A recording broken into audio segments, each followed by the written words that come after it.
Hi. Can I have a quick word? Listen, I don't think the car is hitting its performance targets right now. We really do have to find a lot of improvement. Take a look at the report and we'll talk about it later, okay? Hey, what's going on, guys? Aarava here, and welcome back to another episode of my F1 2017 career mode, episode number 31. This is today for the Hungarian Grand Prix in Season 2. We start things off with a bit of a somber tone, really, from our engineer there. He looked very, very upset and just generally depressed about where our car was in terms of the development. Obviously, in terms of standings, I think he's kind of forgotten that we're doing very well indeed to be battling the Red Bull cars potentially for P3 in the championship. But development-wise, technically, officially, we are behind Force India and Williams. This chart you can see in front of us goes from Monaco, remember, so that's when we got our first ever engine upgrade that we've installed ourselves onto Season 2, so that chart really doesn't tell a full story. It kind of looks like we just flatlined and not upgraded at all, but that doesn't tell the full kind of picture from the very beginning. But to say that, Force India clearly did upgrade there, and Williams weren't even on the chart. They were even further ahead than Force India. But of course, we've seen so many times the AI of the Williams cars especially have not been that great on strategy, so they're actually way down in terms of points in comparison to Force India and ourselves here at Renault. Obviously, me and Nico doing a very decent job as of late as well. Nico's really picked up the pace. Just 2 races ago, Austria, he was able to pull off a much better strategy than me. Obviously, we pulled it back with a really, really awesome result at the home Grand Prix in the very last episode number 30. If you haven't seen those last 2 episodes, by the way, episode 30 and 29, be sure to go check them out if you haven't seen them. YouTube's been acting a little bit funny the last few days over the weekend, and there's been some stories I've been seeing on Twitter about maybe videos not publishing properly, so if you have missed those ones, be sure to go check those out before you see this one. But we're getting straight into practice here, and as much as our engineer was upset with where the car was, I can't really do too much apart from cracking on with it. Obviously, the plan for us now is to do that major engine upgrade, which will really see a sizable bump. I feel like once we get that upgrade, our engineer maybe will get off our bloody backs about where the car is. And I mean, to say, he's upset with that, the result we got last time out, which now I can just say because it's been 2 minutes into the video, obviously got a great podium at the home Grand Prix. I don't think we can be too disheartened about it. I think we've still got a very decent car. Obviously, I always maintain still, to this point even, we're now a month after the game's come out or something like that, I still maintain the development chart isn't exactly completely accurate in my opinion. I don't think that tells the full story, but hey-ho, that's how things go. I guess we'll just have to hear whatever his name, I don't even know what his name is, I've forgotten what his name is. Whatever his name is, we'll probably be hearing him complaining about where the car is for a few more episodes, probably. But we're going to go straight into qualifying then, into Q1, and you would like to think Q1's not going to really be too much of an issue for the Renault car. Obviously, Hungary is very much all about more of the chassis and the aerodynamics rather than the engine. Obviously, in real life, we saw the McLaren Hondas and the Renault cars go pretty damn well around Hungary, and that was no different here in the game, at least for us Renault guys. Me and Nico comfortably into Q1, and then through into Q2. A little bit awkward on the exit of Turn 1 there, gave me a slap of oversteer, but that's fine. We control it all fine, and by the time we get through the final corner, this should be pretty okay to get us into Q3, and that'll be all fine and dandy. We do come across the line. It's P8 there, and it's going to be P9 by the time the session ends. You can see Nico out-qualifies us there in Q2. Obviously, it won't matter, but we'll both start on the super soft tyres then. Don't think there's any rain forecast for the entire weekend, so that's what we'll be starting on. You can see there, Hamilton and Raikkonen both qualified on the soft tyres, so they're going very different in terms of the race strategy, so they open themselves up to a lot more. But now, as you can clearly see in the bottom left, we actually start Q3 off with a fuel system fault there, so that's going to take me out 8 minutes of this session, and it's not very, obviously, a long session. It's only 12 minutes, I think, Q3. So for the second time this season, we've had this fuel fault. If you do remember correctly, it was at the Monaco Grand Prix, where in the same session, Q3 again, we had this similar fuel system where we just have to sit through it. You can technically skip it, but I just like to kind of watch the AI go through their laps, and they all got kind of 1 extra lap time there, basically, and just like Monaco, I have to go out for one lap, and this is all I get, so basically you have to try and make the most of it. Into Turn 1, getting a little bit slidey there. You can maybe hear the tyres going a little bit abrasive on the track surface, so not a great start to the lap there, but you can see the checkered flag has fallen, so this is it, and you can see getting a bit sideways through the chicane into Sector 2, where I'm getting most of my time, but didn't start that sector as well as I hoped to. At the moment, Sebastian Vettel on a provisional pole position. I don't think, honestly, we'll be getting anywhere near his time, or really even maybe the best of the rest at this rate, as Hamilton goes goes and puts it on poles. We cross the line then for the end of Q3. It is only going to be P9, and we are actually going to end up being out-qualified by our teammate Nico Hülkenberg. So, yeah, not a great Q3. Once again, just like Monaco, just the fact of having that fuel system kind of put me off a little bit. And I don't know, it's kind of like a characteristic of our car almost, because at the Toro Rosso, we only had one issue like that, where it was like a issue within the qualifying session, which was here at Hungary in Season 1, but that was a brake issue, I think it was. Whereas in this Renault, we've had two fuel system issues, both in Q3, within the span of only a couple of rounds of each other. So maybe a systematic problem for the Renault team to maybe solve. But you can see uber close between myself and Nico, so that's promising for the race. I'm going to have to hopefully try and outrace him come Sunday. So let's get into it. I, for one, can't wait to get started. And there's another very excited little chap here beside me as well. It's our very own Anthony Davidson. Great to see you again today. Thanks for that, Crofty. And I'm really anxious to get underway here. We've got all the makings of a great race today. World champions in competitive cars, lots of drivers on form, and I suspect a few strategists on the pit wall looking to try something a bit different and maybe jump their cars up the order. Well then, after an exciting qualifying session yesterday, let's take a look at how the cars line up. Lewis Hamilton lines up on pole position, and starting alongside in P2 is Sebastian Vettel. Looking down the rest of the grid, we have Bottas, Raikkonen, Max Verstappen and Ricciardo, Massa, Hülkenberg, Renault and Esteban Ocon, Perez, Magnussen, Daniel Kvyat and Sainz, Stroll, Alonso, Stoffel Van Dorn and Roman Grosjean. Ericsson and Pascal Wehrlein completes the grid. Now it's almost time to lights out, so let's go down to the track.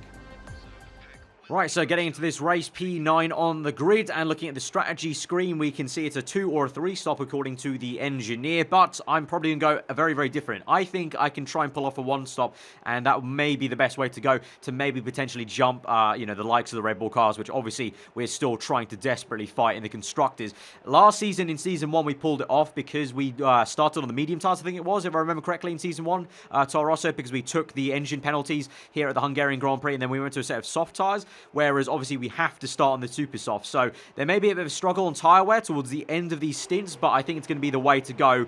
And I'm just going to, get the dice and just throw them and see how we go, really. So here we go towards 5 red lights. Round number 11, we're into the second half of the Season 2 of the career mode. 5 red lights are out, and we're underway here from P9 on the grid. It's a good start there for my teammate Nico Hülkenberg, who's immediately on the back and going to overtake Daniel Ricciardo. Meanwhile, we've had a shocking start, really. Ocon's overtaken us. Perez on the left. Ricciardo's had a really terrible start, actually. He's fallen back by 3 positions there as Ocon and Massa both jump him, as well as myself here on the exit. You can see weaving to the left a little bit to squeeze him out, and so we're back up into P9. But Hülkenberg, look at him go. He's trying to overtake Verstappen there ahead of us to maybe get P5. There's the side-by-side moment between Verstappen and one of the Ferrari cars. Meanwhile, the Mercedes leads away. I think that's Lewis Hamilton, from pole position in a world of his own from Sebastian Vettel, Valtteri Bottas, and we're tucked up behind now, Felipe Massa. But a great start there for my teammate Nico Hülkenberg. So I mentioned I was kind of happy that he's been performing well in the last few rounds, and good to see at the start of this race going very aggressive there to make 3 overtakes. Obviously, we went down the inside of this corner on the previous lap on Esteban Ocon, and he's been overtaken subsequently by Daniel Ricciardo as we've got Marcus Ericsson out of this Grand Prix. We've got yellow flags in Sector 1. That's actually going to set off the virtual safety car, so we come to the end of that virtual safety car, return to racing. You can see bunched up a little bit, and it looks like Massa and myself and Ricciardo have gained a tiny bit of time on the Hülkenberg there, but we definitely all bunched up a little bit closer than we did start. So technically the virtual safety car didn't work as well as it should have there, as we've all gained some time on each other. But we're up into rich mix now as we go on to lap number 4 and trying to catch on to the back of Massa. We do have DRS open. Ricciardo's also chasing us down, so if I can try and overtake Massa sooner rather than later, that'll be good, just to get a car in between myself and Ricciardo. Obviously this is great at the moment to have 2 of us ahead of 1 Red Bull at least, and we'll be trying our best to maybe get ahead of Verstappen if we can into this third corner though. Massa going a little bit slowly on the apex, and we find the grip round the outside, and it's going to be a fantastic move as we go side by side on the entry of the next one. Leave Massa enough room there. You can see our left front tyre and his right front tyre is oh so close, but no contact made there.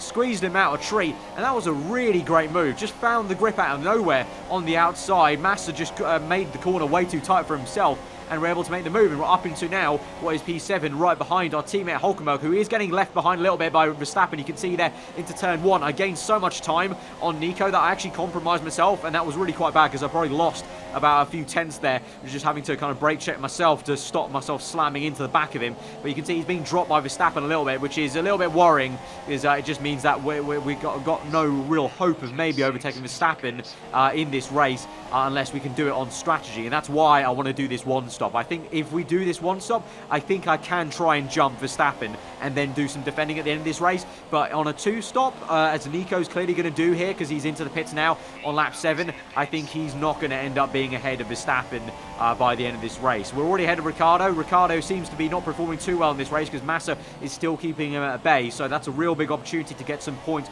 on Red Bull and continue to fight them with the constructors. So we move on to lap 8 now. And so Nico came in on the previous lap, and it looks like now in the distance there, that's Verstappen's Red Bull coming into the pits on the minimap. Definitely one car at least peeling to the pits as Hamilton continues on for sure. Obviously, remember Hamilton and Raikkonen both on the soft tyres, so they're going a lot longer. And basically, I'm just going to try and match Hamilton and Raikkonen and try and match them for the distance they go on soft tyres.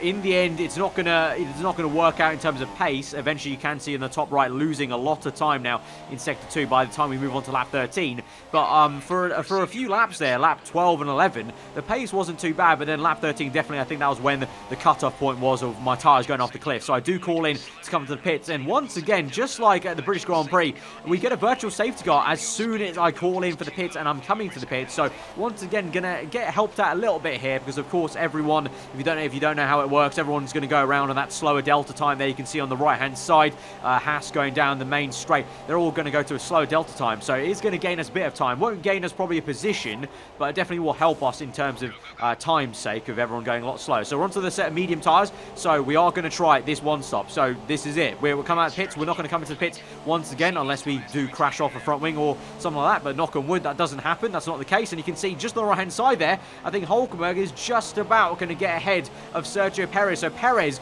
almost used the virtual safety car to his advantage to jump our teammate there, but Nico just about gets ahead. So we're P7, Nico's P8. You can see Verstappen just up ahead, and then as the virtual safety car has gone out and we're on the midway stage of lap 15, we're now chasing down Max, trying to see if we can overtake him. He's on soft tyres here, but you can see track conditions very, very cold, and the track, I'm not going to lie, it's going to be hard to explain to you guys what the car kind of felt like now, but for the next basically 10 laps till lap 25-ish, when the sun started to come back out on this race, the track felt absolutely awful. It was like driving on ice, and we were able to catch up to Verstappen quite rapidly, and I was quite surprised. We opened DRS, we get rich mix going. This part's no surprise because we know how good the engine is on rich mix. I suspect Verstappen's not using rich mix at this stage. We're able to overtake him in a straight line fair and square. But you can see into turn 1 I go deep. That's not because I made a mistake, it's just because the grip is not there. I have to do an unintentional switchback move that I wasn't planning to make there to re-overtake Verstappen. So Verstappen briefly got me back, but that was the start of me realizing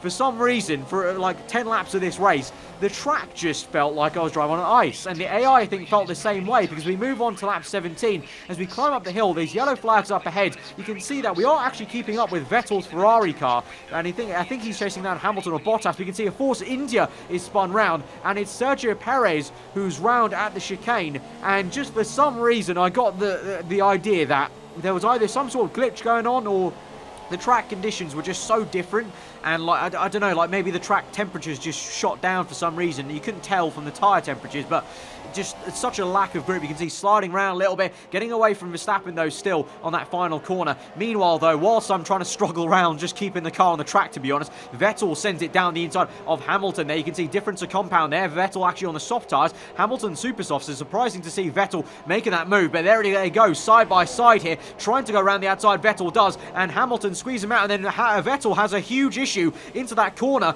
and just like Perez just goes off seemingly, we overtake him. So we've gained one free position as well as Verstappen, so thank you very much, Sebastian. And he's left there, you can see, just trolling around now, getting back on circuit. But I don't know, it's just very, very odd. This definitely baffled me quite a bit. Big head scratcher. You can see going wide here, through up the hill. Yeah, it's just very, very odd, very, very odd. I thought initially it was maybe my medium tyres, like I was kind of maybe fretting that, have I made the worst mistake here on the mediums? Are the mediums just not the way to go now on this Renault car? But it was very clear that the entire grid was also struggling with some sort of issue. I was able to keep pace with the cars around me, so just a very strange part of the race. And really, from now on, it started to get a little bit better now on lap 23. So we're now closing up to, again, I think this is Sergio Perez once more. And as we go through into the chicane, he's going to go off on the left. You can see he's into the gravel there, setting off the yellow flag. So just like Singapore Season 1, he's having maybe brake issues that maybe Vettel had as well, that sent him off as he tried to overtake Lewis Hamilton. So yeah, it may be a glitch, but I've not encountered it before. But anyways, we move back to the action now, onto the racing, onto lap 24, the next lap. Verstappen now does send it down his inside. He's got enough grip there through that first sector. We tried to fight him back there, but it's just no use. And then up the hill, he just plants the power and he just waltzes away from us. And you can see we've got a whole train of cars now behind us of Bottas. I believe also Vettel and Hamilton are in that train. And so at this stage, I was trying to maybe keep them behind, but then as we go through the next few corners, I'm thinking, hang on, why don't I just let them through? Because I'm trying to fight Verstappen. The Red Bull cars are the ones I care about. If I let the Mercedes and Ferrari guys through, surely they'll go and overtake Verstappen, hold him up, and then later on in this race, when all of these guys have to make a second pit stop, that's going to help me out then. So I do eventually just let off and intentionally let all three of these guys through to maybe chase down Verstappen. In the end, though, annoyingly, it doesn't actually matter too much. You can see in the distance there on the top of your screen, Verstappen actually does peel into the pits on that exact lap. So in hindsight, maybe I should have, I don't know, maybe made my car as wide as possible in Sector 1 to try and hold him back for one more lap. But Verstappen does come into the pits, and so he's going to be on fresher tyres now, but he's going to be some way down the road now. I've got an entire pit stop ahead of him, but on a set of super softs now, you can see on the top left, he's going to be absolutely rapid. So now it's a case of we've got 10 laps to go. This is where I earn my money, basically. This is where I earn my paycheck for Renault this weekend. Can I keep Verstappen behind at the end of this Grand Prix? Certainly my teammate Nico is going to have to try and do the same thing at the moment. Nico on a 2-stop there, but at the moment he's actually ended up ahead of him on circuit, but it's going to be no real use for Hulkenberg. Verstappen with DRS wide open down the inside. Hulkenberg tries to fight back on the exit of turn 1, and so it's a noble effort, try to hang around the outside, but no use there. Verstappen has the inside line, and he's up the order. And unfortunately then for me, Hulkenberg then ends up retiring literally on that same lap just a few moments later. You can see he was still ahead of a Ferrari car, and we haven't seen Ricciardo this entire race. I believe Ricciardo may be one of the 5 guys that's retired in this race, so that was a real shame. It could have been a double points paying position here at Hungary, and that would have been really good to combat against what may be a high scoring Verstappen here. You can see now we move on to the main straight. Verstappen and Vettel trying to overtake me as Vettel now goes to the move on Max. I'm defending from both of them simultaneously. They go side by side on the exit. This is now lap 30, so we've got 5 laps left to go in this race. Vettel on the right hand side, Verstappen trying to squeeze in, and it's all getting very close for comfort. Vettel trying to hang it around the outside, but I've got the line. We squeeze him out, and he's gonna have to wait later into the lap on the second last corner, going really wide in third gear. Not really putting up too much of a fight though, to be honest, because the more I fight Vettel and Verstappen, more of a chance that Verstappen is just going to be able to overtake me, both with Vettel using him as a bit of a tow and basically an aid basically as he's attacking me. So as we move on to lap 31 with 4 laps to go, now just focusing all my efforts on trying to keep this P5 from Max Verstappen and trying to stay ahead of him, because obviously now with Nico out, I am the sole man who can maybe try and outscore Red Bull this afternoon with the Renault team, both of us flying the flag, because I believe Ricciardo is definitely one of those guys also out of this race. So it's basically Renault v Red Bull here, one man v one man onto lap 32 for the second time now on the same straight. Verstappen getting a lot of speed on the left hand side. You can see in the mirrors he is there, and he's right alongside us there, and we managed to keep the inside line and just keep our composure. I mean, he's trying his best to hang around the outside. Just doesn't look like now he has the grip, because as we go on through these laps, obviously his super soft tyres are going to start wearing out at a faster rate than my medium tyres ever are, and my medium tyres are still pretty decent. So, and we've got Rich Mix on to help us on the main straight, and you can see now in lap 33, this time he goes to the inside. We squeeze him very aggressively to the inside there, around the outside, completely outbrake him there. So it looks like Verstappen got a bit flustered getting pinched into the inside, and we completely outdo him under braking. So we've only got a few more laps to go now as we move on to the last lap of the Grand Prix. This will be Verstappen's final effort, because in Sector 2 and Sector 3, it basically is Monaco at the barriers, as they say, and just so hard to overtake. So this may be Verstappen's last chance. He's completely got us. Actually, as we enter the brake zone, he was completely away from us, but then we outbrake him once again to keep P5 there. And as we go through to the end of the lap there, as I said, Sector 2 and Sector 3, so difficult to overtake. Kimi Raikkonen is going to be one that comes out on top here this afternoon at the Hungarian Grand Prix to take victory from Lewis Hamilton, I believe it is, and Sebastian Vettel and Bottas. And we come home with a really, really hard-earned 5th place there. And as I said, because it was just us two in the race, basically, that means Renault will outscore Red Bull. I don't know if it's going to be enough to re-overtake for third place in the championship, but at least, we did the job there, and once again, sticking it to Red Bull as best as we can. And of course, in just a general sense, the best position we could have hoped for maybe is that P5 with one of the Red Bull cars out, the other one we beat,